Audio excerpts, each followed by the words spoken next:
the time to make you your own Cabela's work shirt with your name. On today's show, the story of a father and son on a shopping trip to Cabela's in Rogers, Minnesota.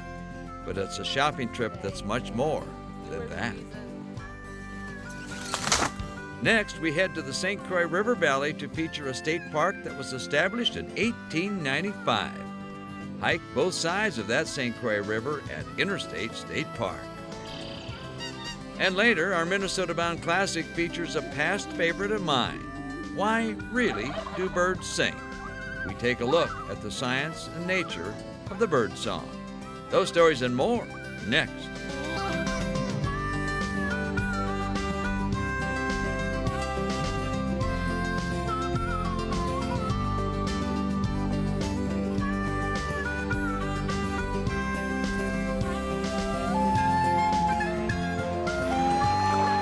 Minnesota Bound. Brought to you by Minnesota's select GMC dealers. Hi, everybody. Raven and I welcome you to the show. Our first story is, well, it's about a shopping trip to Cabela's in Rogers, Minnesota. But as you'll see, it's more than just a shopping trip.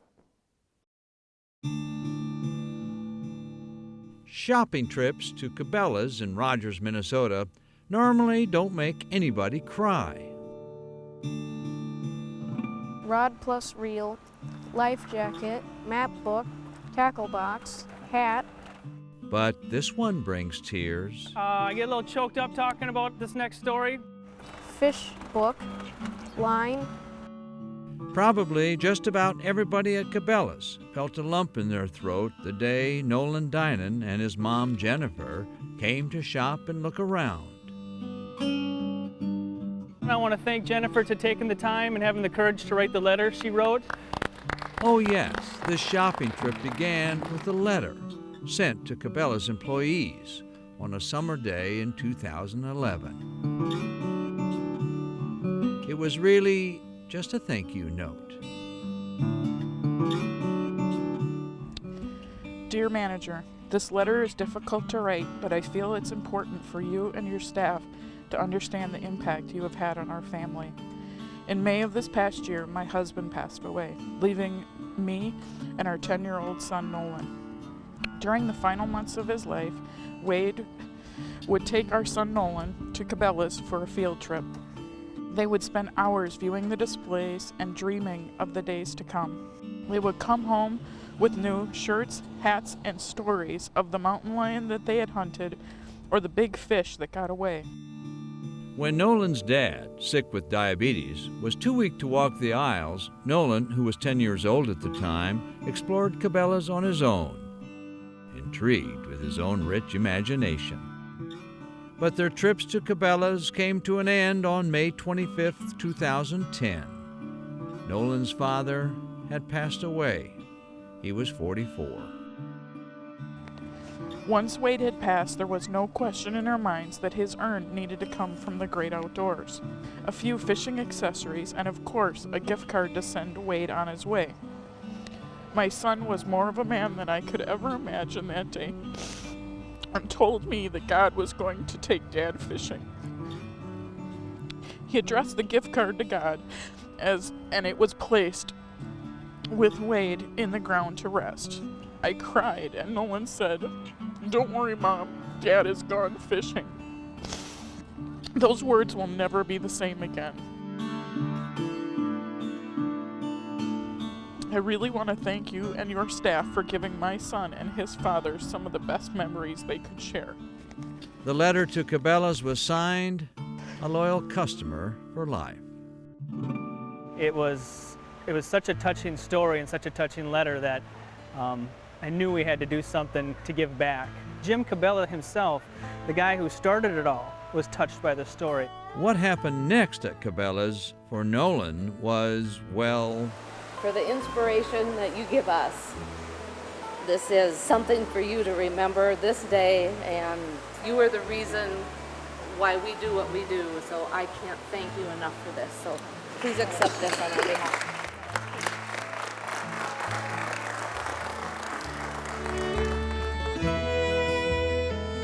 last but not least, we want to make you an official member of the Cabela's family, so we have took the time to make you your own Cabela's work shirt with your name embroidered on it. Next, Nolan was given an insider's tour of Cabela's famed store attractions. What was your favorite animal on the mountain? Well, I think all of them. All of them? I just like nature. I think nature is gracious in the way that it gives and takes. Then it was time to feed the fish. Wow. Lots of different fish. Oh. And to a young fisherman, trophies all. This is kind of fun. Nolan had a pretty good day of shopping too. Hook, line, and sinkers, and more. This is pretty cool. Much more. You know, a bad day of fishing is better than a good day of work. That was my dad's motto. Says Cabela's? Says Cabela's right on it. Yay! So this is Okay. 30-pound test and the same diameter as what this 8-pound test is, but this is 30 pound. Okay. So it'll be the same thickness. It's What just a about lot 50 stronger. pound? Cabela's is the most coolest place ever. You know, maybe I should get a job at Cabela's. I think that's a great idea. Because I was thinking about working at Legoland, although dealing with snotty brats would be a little bit weird. Did you want to go and look for your fish finder? Sure. Okay, will that one be cool? Yep. All right. At last, the cart was about full and headed for the checkout line. Let's just say the price was right. Can't believe how amazing this day was. But his Cabela's adventure isn't over. Where do you want to go fishing? Well, that's kind of up to you. Maybe up to Mille Lacs Lake. You want to go to Mille Lacs? Up next, Nolan heads for a fishing trip to Mille Lacs to catch the big ones as his Cabela's adventure continues.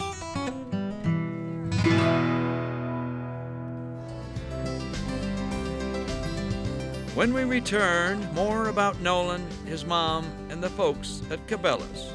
It's a love story. We're keeping that one. We're keeping that one. Minnesota Bound, brought to you by Minnesota's select GMC dealers. Renewal by Anderson. Seven Clans Casino. Connecticut. And by Rapala.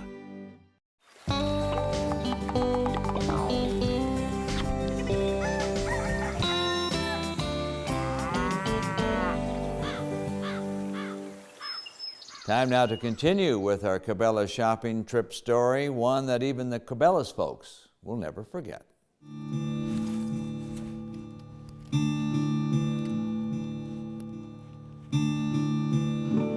This young boy doesn't have a father, and we can maybe supply some of that parental guidance-ship or, provide something to him that he might not have there in the future.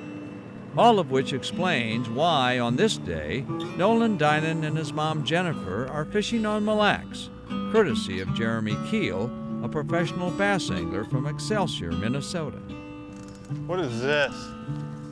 What's not supposed to happen? Now is when we'll get a big one. If anybody knows a little rain must fall, it's Nolan and his mom, having lost Wade, a father and husband, to diabetes complications.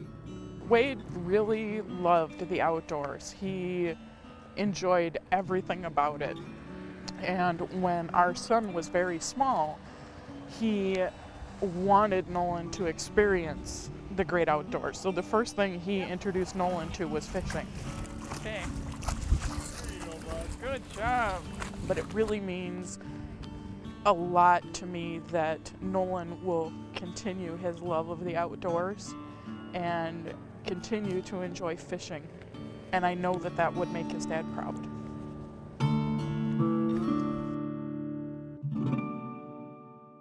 I have a largemouth bass. That's kind of what you want to do. You want to set the hook as hard as you possibly can. As catching goes, the fishies of Mille Lacs weren't exactly jumping into the boat.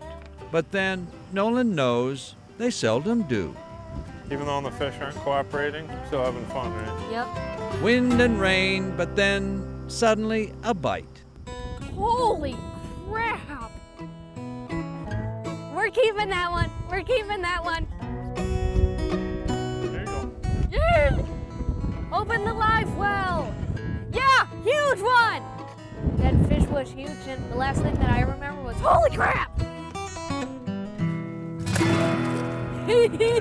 And so, for a little while at least, Woohoo! a fish on Nolan's line, we can only hope, filled a big void for a young angler who shared his father's fishing dreams. And back in Cabela's store, who would have guessed that somewhere in the aisle so full of this and that, father and son went shopping and found something priceless.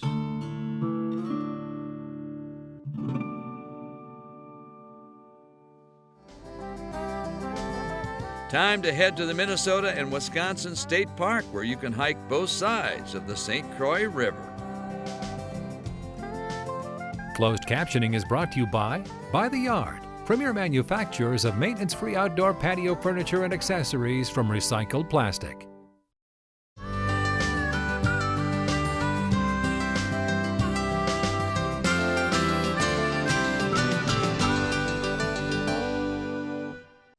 As you know, Minnesota is blessed with many beautiful state parks.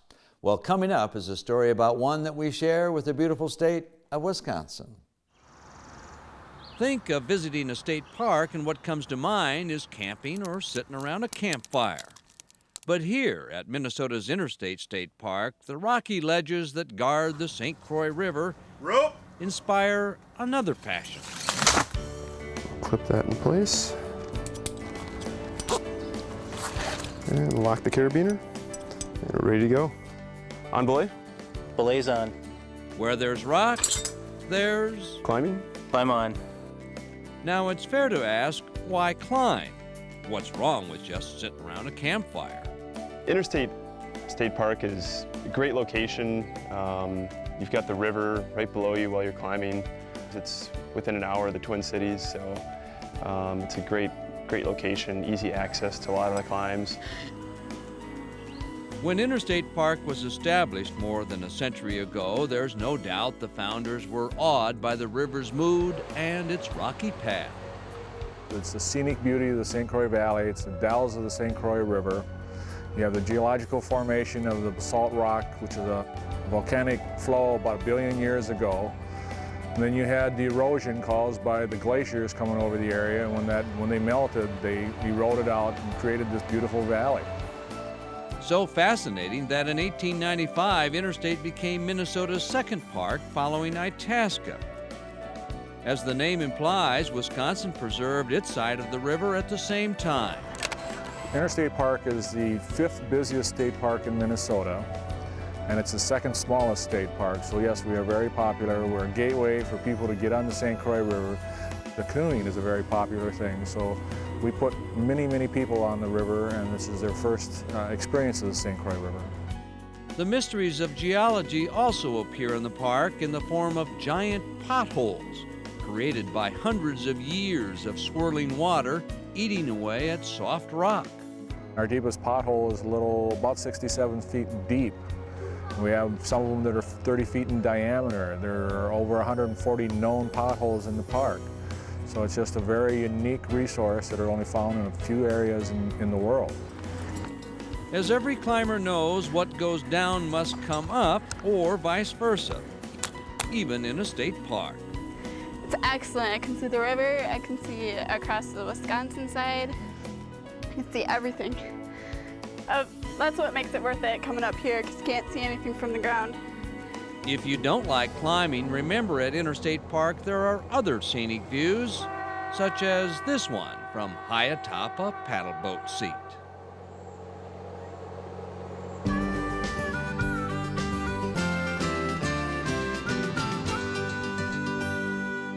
Hi, I'm Rob Drieslein, Managing Editor of the Outdoor News Publications. It's the end of April, so that must mean we're in the heart of the 2013 wild turkey hunting season. Last year, more than 43,000 hunters purchased turkey licenses, and the Minnesota Department of Natural Resources predicts just as many will chase tom turkeys or gobblers again this spring. During one of 8 turkey seasons running in April and May each year, licensed hunters may kill 1 turkey with a visible beard. The beard is a feathered appendage sticking out of the chest of a tom turkey. The presence of that beard allows hunters to tell the difference between male and female turkeys. Now, prior to 2012, Minnesota had 77 turkey hunting permit areas, but the DNR consolidated that confusing system down to just 12 last year. Those permit areas are in the southern 2/3 of Minnesota, the heart of the state's wild turkey range. The first 2013 turkey hunting season began April 17th, but even if you missed the license lottery back in January, you can still hunt birds in 2013. Starting last year, the DNR allowed hunters to purchase over-the-counter tags for the final 4 time periods. That means you could still buy a tag at your nearest licensing agent for almost the entire month of May. Last year, hunters killed just over 11,000 turkeys, the 3rd highest harvest in state history, and up from 2011. DNR wildlife managers saw good turkey survival this winter, and they predict another fine hunt in 2013. For regular updates on how this 2013 wild turkey hunting season unfolds, check out the print edition of Outdoor News, or you can view us online at outdoornews.com. I'm Rob Drieslein. Still ahead, our Minnesota Bound Classic deals with the age-old question, why do birds sing? Well, you might be surprised at the answer. Minnesota Bound, brought to you by Hennepin County Medical Center, Minnesota Agricultural Water Resources Coalition, Minnesota soybean farmers and their checkoff,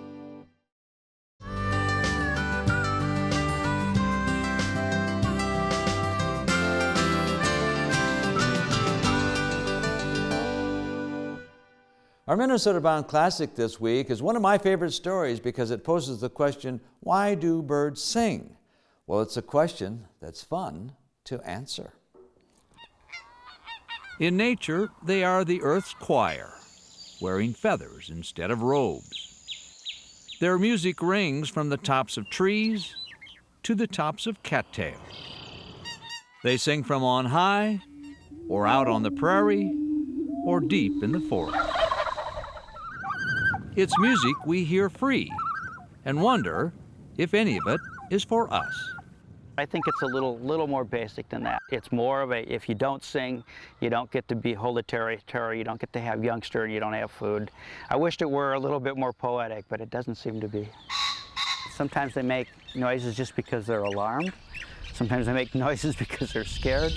But one of the biggest things in the spring, they make noises to set up their territories, to let other birds know that this is their home, this is where their wife will be, this is where their kids will be. Stay out here. It's a territorial call. Canada geese honk about things like that, and so do western grebes.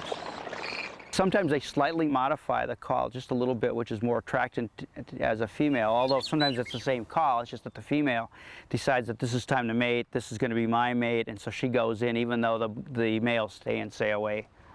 Yes, there's some X-rated music out there, loud stuff, rap perhaps, sung to the dance of the sandhill crane. Sometimes this feathered choir sings in unison, birds of a feather, swirling as if every move was choreographed. But by whom?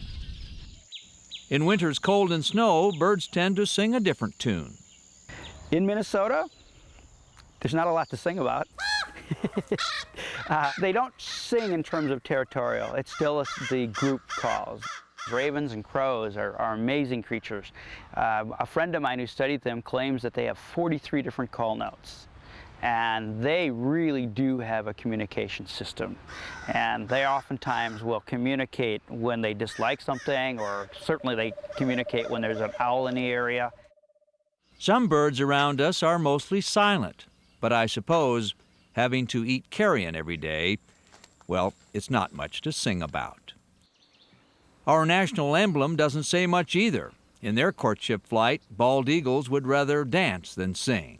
They do these huge aerial displays where they'll be flying right side by side, and all of a sudden one will flip under the other, and they'll grasp talons. And sometimes they'll just plummet. But it's a pre-courtship type display. Finally, there's that tiny, tiny bird that never knows the words. It just hums every song. But I'd say, who cares? Maybe in the bird world, as it is with us, it's the song in your heart that counts. Just think how sad it would be if the earth was silent. Well, that about does it for us. Remember, introduce a kid to the great outdoors. I'm Ron Sherrill, and of course, always the star of the show, who does listen to birds, is Raven. Transportation provided by Premier Transportation. Call 1-800-899-7433.